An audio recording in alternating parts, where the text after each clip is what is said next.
Vous voulez écouter de la musique mais une enceinte dérange tout le monde, un casque est trop encombrant, alors ces écouteurs sans fil sont faits pour vous.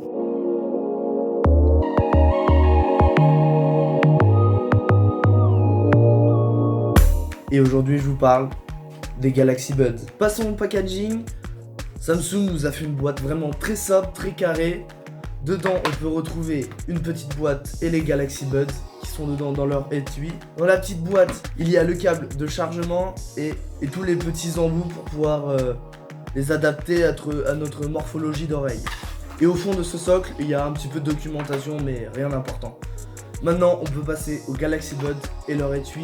Samsung annonce 6 heures d'autonomie pour ces petits écouteurs. Personnellement, pour les avoir testés 1 an, parce que je les ai eus dès leur sortie, Samsung nous a pas menti, ils font entre 5h30 et 6 heures d'autonomie. Pour pouvoir respecter ces 6 heures d'autonomie, chaque petite oreillette est intègre 58 mAh et l'étui lui 252 mAh, donc ça peut les valoir les 6 heures juste avec ces chiffres là. Ce qu'il faut savoir c'est que les écouteurs se rechargent dans l'étui et l'étui peut recharger 2 fois les écouteurs. L'étui lui par contre se recharge en type C avec le câble ou par induction juste en posant dessus. En une année d'utilisation je les ai connectés à plusieurs appareils et j'ai toujours remarqué que Samsung nous facilitait la tâche parce que ces écouteurs sont très faciles à connecter. Juste t'ouvres la boîte, si t'as un appareil Samsung donc de la gamme Galaxy, une fois qu'ils seront ouverts ils vont se connecter directement au téléphone. Mais sinon tu les ouvres et t'actives le Bluetooth sur ton téléphone. Et là normalement tu les vois tout de suite. Ces écouteurs sont tactiles, un appui permet de mettre pause ou lecture, 2 appuis permettent de faire la musique suivante ou répondre à un appel, 3 appuis permettent de mettre la musique précédente ou un appui prolongé permet soit de refuser un appel ou soit d'avoir l'assistant vocal comme Google ou Bixby pour Samsung. Dernier point sur ces écouteurs, on peut les avoir soit en blanc comme là, en noir ou en jaune. Passons au problème que j'ai pu rencontrer avec les Galaxy Buds. Quand je les utilise, j'ai eu souvent de micro-coupures, donc c'est un petit peu dérangeant et surtout c'est que ça décale l'audio et de la vidéo quand tu regardes une vidéo sur YouTube. J'ai eu des sons bizarres, c'est que quand je regardais le Bluetooth, en Bluetooth logiquement, je regardais la vidéo et c'est un son bizarre qui passait pendant 1 seconde et après ça remettait normalement et je sais pas 15 minutes après un son bizarre. Ça doit être un problème dans les oreillettes, un problème logiciel à mon avis avec le Bluetooth qui passe mal, les interférences. Un autre problème que j'ai pu rencontrer c'est le tactile, il est très agréable, très pratique mais par contre il est trop sensible quand tu remets tes oreillettes parce qu'elles ont bougé dans les oreilles. 4 fois sur 5 le tactile se met en route, ça perturbe la vidéo, soit ça met sur pause, musique suivante, ça perturbe, donc c'est vraiment dérangeant. Alors le dernier problème que j'ai eu c'est pas vraiment un problème, mais c'est un problème de qualité. C'est que les basses sont pas du tout là, les aigus encore moins, et ça fait un son plutôt neutre. Mais par contre, avec l'application qui est fournie avec Galaxy Wearable, je pense avoir trouvé une solution en activant un petit bonus, on va appeler ça comme ça. La qualité est nettement améliorée et plus agréable à l'écoute. Perso, je les trouve ultra agréables, confort et discret. Bon, discret, c'est des écouteurs sans fil, il n'y a pas les câbles qui pendent, mais quand même ils dépassent pas, il n'y a pas donc ils sont vraiment discrets. Mais agréable et confort pour avoir 6 heures d'autonomie, donc potentiellement les porter 6 heures, il vaut mieux qu'ils soient agréables quand même.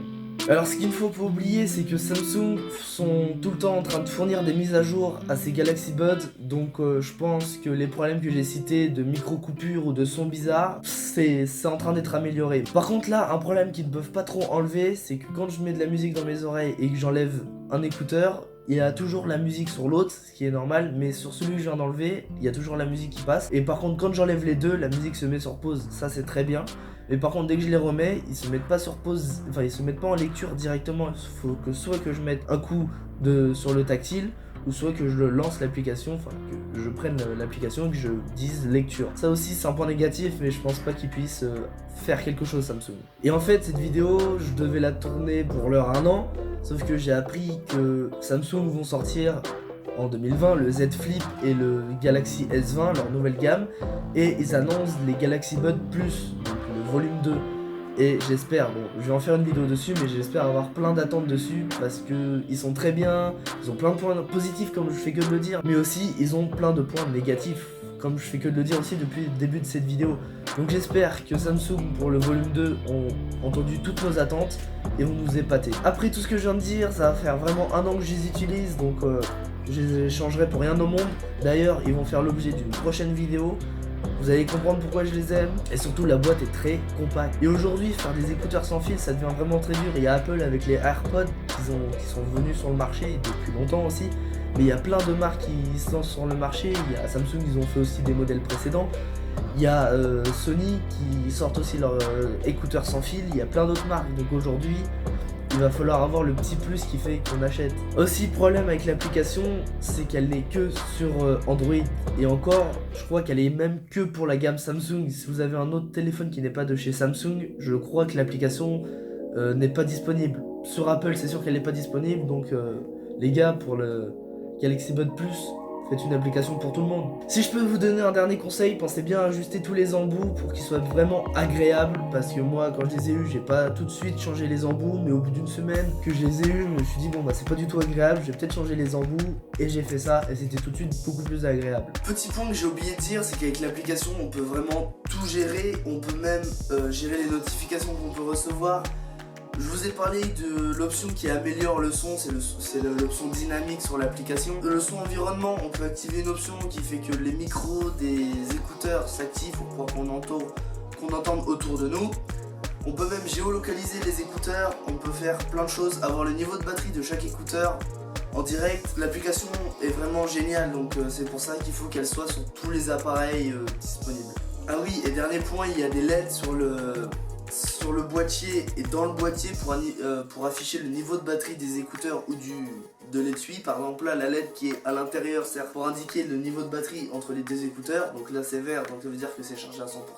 Et la LED qui est là, ça veut dire que l'étui lui est à 100%. N'hésitez pas à me faire des retours et moi je vous dis salut.